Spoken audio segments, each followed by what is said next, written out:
The shimmering, crystalline walls of the Citadel Council chamber pulsed with a sickly internal light, reflecting the frantic energy that thrummed through the assembled representatives.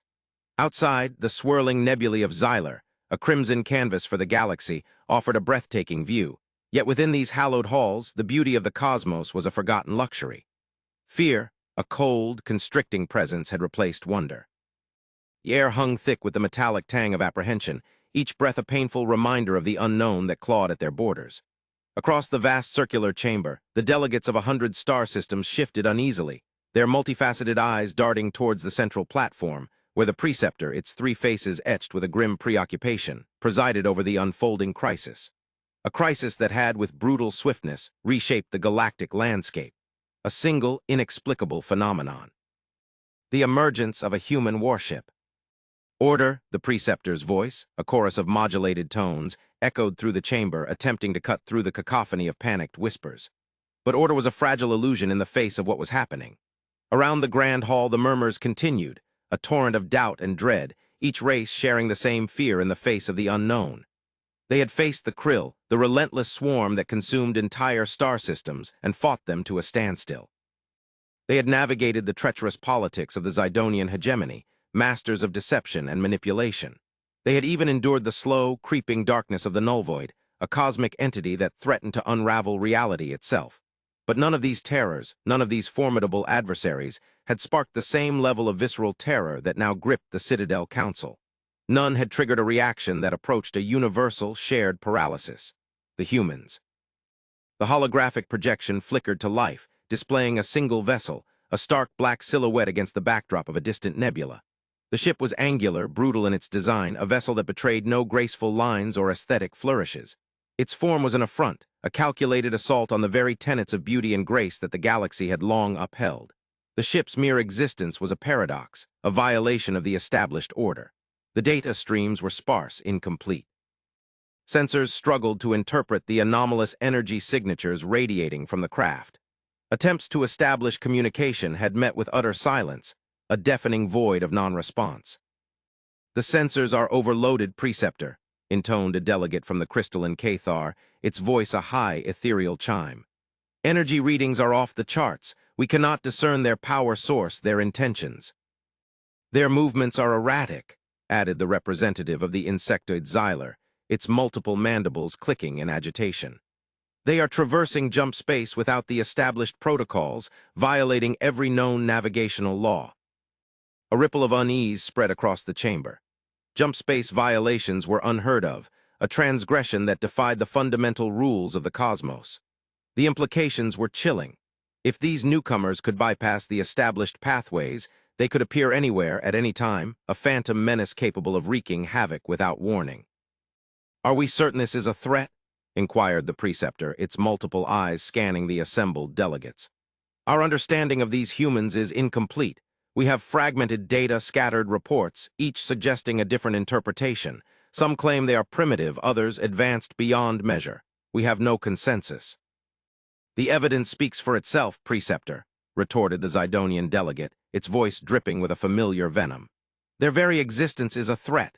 They are a destabilizing force, a variable that we cannot control. We must act before they consume us." The Zidonian, notorious for its manipulative tendencies, had always sought to exploit any opportunity to expand its influence. A heated debate erupted, the chamber once again filled with the clamor of clashing viewpoints. The consensus, for the moment, was elusive. Some argued for a cautious approach, advocating for further observation and attempted communication. Others, fueled by fear and paranoia, called for immediate preemptive strikes, a preemptive annihilation. The Citadel, built on the foundations of diplomacy and unity, now teetered on the precipice of war, a war whose outcome was shrouded in an impenetrable veil of uncertainty. The Council was paralyzed by fear, a fear of the unknown that had frozen them in place. This human warship, whatever it was a harbinger of untold consequences. The holographic projection zoomed in, focusing on the dark hull of the vessel. It was sleek. The ship almost looked as if it was waiting, calm and patient. It was an impossible paradox in their view of the cosmos, where vessels must always be prepared to fight. The silence was unnerving. The preceptor stilled its murmuring counsel. A silence fell upon the room. The preceptor activated its communication array. It sent an open hailing frequency in every language, in every known format. The message repeated a single request. Identify yourself. Silence. It was an insult, a blatant disregard for the rules of engagement. The preceptor turned towards the assembled council. Each face reflected a kaleidoscope of fear. They do not respond, the preceptor announced. Its tones were as smooth as ever, betraying nothing, but the truth was clear. They were faced with the unknown, and they could not comprehend it. The hours bled into days, the crisis deepening with each passing moment. The human warship, a relentless presence in the void, continued its erratic trajectory, its intentions a complete mystery. The Citadel Council remained locked in a stalemate, paralyzed by fear and political infighting. The Zidonians, seizing on the mounting panic, used the situation to their advantage, lobbying for a full-scale military mobilization, their influence spreading through the council. Others, including some of the older races, tried to maintain calm, urging a more measured response. The debate was endless, the tension was unbearable. Inside the human warship, the bridge was a study of quiet efficiency. The atmosphere was calm, the crew members operating with a focus that bordered on serenity. Captain Eva Rostova, her face etched with a quiet intensity, stared out the viewport at the swirling nebula, the enigmatic backdrop to their mission. The human warship, a marvel of advanced technology, moved gracefully, a testament to human ingenuity. "Report," she commanded, her voice calm and controlled. "No response to hails, Captain," reported Lieutenant Chen, his eyes focused on his console. "Energy signatures remain anomalous, no signs of hostile intent." "Maintain course," Rostova replied. "Continue standard reconnaissance protocols. We are observers, not aggressors." Bridge of the warship was far from the chaos, the fear. It was a haven of logic, a bulwark against the unknown. Their mission was simple: to explore, to observe, to understand. Humanity, driven by an insatiable curiosity, had ventured into the cosmos to seek knowledge, not conflict. They knew the galaxy was vast, filled with wonders and perils. They knew the potential for first contact would be both challenging and awe-inspiring. They also knew that no matter how advanced, they were still mortal. Across the vast distances of space, the warship continued its silent journey, its presence a cosmic anomaly, a harbinger of change. The preceptor, after days of fruitless debate, finally made a decision. It was a desperate gamble, a last resort. Recognizing the paralysis that had seized the council, it activated a previously dormant directive, a protocol designed for first contact with unknown entities. The protocol bypassed the usual channels, transmitting a direct message to the human warship, a message of peace and invitation. The message contained a simple request, a meeting, a diplomatic exchange, an opportunity for understanding. It was a plea born of desperation. The response, when it finally came, was immediate. "Acknowledged." The word, transmitted in a clean, crisp dialect, echoed through the Citadel Council chamber, shattering the silence that had shrouded the room. It was followed by a single, unambiguous statement: "We accept." A collective gasp went through the council. Some rejoiced, others despaired, but all were unified in a single emotion: anticipation. The unknown was now imminent, the humans were coming. The meeting was held on a neutral world, a planet of crystalline beauty, a place of stunning vistas and a thin atmosphere. The humans arrived in a small shuttle, their movements deliberate, their expressions unreadable. They were led by a single figure, a woman whose calm demeanor and steady gaze exuded an aura of confidence: Captain Eva Rostova. She was met by the preceptor, its three faces a study of wary diplomacy. Surrounding them were the delegates, representing the 100 star systems, each bearing their own burdens, their own fears, each waiting for the encounter. "Greetings, preceptor," Rostova said, her voice clear and resonant, perfectly adjusted to the atmosphere. "We come in peace." The preceptor hesitated, its multiple eyes scrutinizing the human captain. "You arrive with an unusual presence. We feared your intentions." Rostova inclined her head. "We understand your apprehension. Our methods, our technology may be unfamiliar. We do not seek conflict. We seek understanding." The meeting began, a tentative dance between two vastly different species. Rostova spoke with clarity, explaining humanity's goals, their philosophy, their history. She revealed the depth of their knowledge, the scope of their capabilities. The delegation listened in stunned silence, a slow dawning of realization spreading across the chamber. The humans were not the barbarians they had been feared to be. They were not primitive. They were not a threat. They were something far more extraordinary. They were ethical. Rostova revealed the human concept of the Prime Directive, a guiding principle that prioritized non-interference in the development of other civilizations. This single concept, the commitment to protect the growth of other species, was a concept utterly foreign to the Zidonians, whose history was stained by acts of conquest and subjugation. The council was stunned. "You prioritize non-interference?" demanded the Zidonian delegate, its voice laced with disbelief. "You restrain yourselves." "We believe in the sanctity of self-determination," Rostova replied, her gaze unwavering. "We believe that all species have the right to chart their own course, to make their own choices, free from outside influence. Our history has taught us the dangers of intervention." She explained their military doctrine, the strategy of defense. Rostova also revealed the technology. It was advanced, not for the purpose of conquest, but for exploration. The revelation of their technology was a watershed moment. Humans possessed weapons of unimaginable power, yet they had chosen to build infrastructure. They had developed systems capable of manipulating the very fabric of spacetime, yet they used them for peaceful purposes, for exploration. The Council, accustomed to the politics of aggression and expansion, found this incomprehensible. The shift in perspective was seismic. The aliens, expecting a warlike species bent on conquest, were confronted with a species that, while capable of immense power, was driven by a commitment to ethics, to knowledge, to understanding. The preceptor, after a moment of profound contemplation, made its pronouncement. "We have been mistaken. We underestimated your humanity." A wave of relief washed over the council. The fear began to recede, replaced by a tentative sense of hope. The humans, it turned out, were not the monsters they had feared. They were, in many ways, the antithesis of everything they had come to know. Over the next few weeks, the relationship between humans and the Citadel Council blossomed into one of mutual respect and cooperation. The humans, with their vast knowledge and unique perspective, began to share their expertise, helping the Citadel Council solve problems that had previously seemed insurmountable. They aided in the development of new technologies, offered guidance in diplomatic negotiations, and helped to create a stronger, more unified galactic community. Yet a shadow of uncertainty still lingered. There was a sense that something remained hidden, something that Rostova and her crew were not revealing. The humans were cautious, always measured. They did not fully reveal their hand. Their purpose, beyond their diplomatic and scientific aid, remained unclear. The answer came, not in the form of words, but through an event of such cosmic proportions that it would forever alter the course of the galaxy.